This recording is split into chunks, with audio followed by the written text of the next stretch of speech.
அஸ்ஸலாமு அலைக்கும். என் அன்பு சகோதரர்களே, உங்கள் வாழ்க்கையில் ஒருபோதும் மறக்கக்கூடாத ஒரு விஷயம் உள்ளது.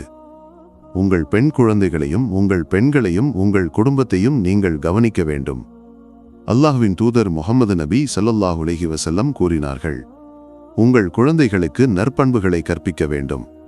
உங்கள் பெண் குழந்தைகளை உங்கள் வாழ்க்கையில் ஒரு ஆசீர்வாதமாக கருத வேண்டும்.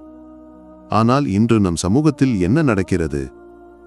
பல தந்தைகளும் தாய்மார்களும் தங்கள் பெண் குழந்தைகளை நம்ப தயங்குகிறார்கள். என் அன்பு தந்தைகளுக்கும் தாய்மார்களுக்கும் நான் சொல்கிறேன், உங்கள் பெண் குழந்தைகளை கவனிக்க வேண்டும். அவர்களை அல்லாஹ்வின் பாதையில் வளர்க்க வேண்டும். முஹம்மது நபி ஸல்லல்லாஹு அலைஹி வஸல்லம் கூறினார்கள், தன் குழந்தைகளுக்கு நல்ல பண்புகளை கற்பிக்க வீட்டில் ஒரு குச்சியை வைத்திருக்கும் தந்தைக்கு அல்லாஹ் ஆசீர்வாதம் வழங்குவான். அடிக்க வேண்டிய நேரத்தில் அடிக்க வேண்டும், அன்பு காட்ட வேண்டிய நேரத்தில் அன்பு காட்ட வேண்டும். ஆனால் இன்று நம் தந்தைகளும் தாய்மார்களும், என் மகள் ஒரு தேவதை, அவள் எதுவும் செய்ய மாட்டாள் என்று கூறுகிறார்கள். யாராவது வந்து ஏதாவது சொன்னால், என் மகள் அப்படி செய்ய மாட்டாள் என்று கேலி செய்கிறார்கள். உங்கள் குழந்தைகளை நல்ல பாதையில் வளர்க்க வேண்டும்.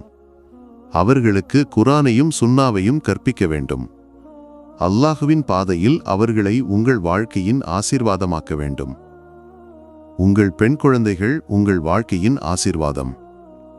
முஹம்மது நபி ஸல்லல்லாஹு அலைஹி வஸல்லம் கூறினார்கள், தன் குழந்தைகளுக்கு நல்ல பாதையை காட்டுபவருக்கு அல்லாஹ் சொர்க்கத்தை வழங்குவான்.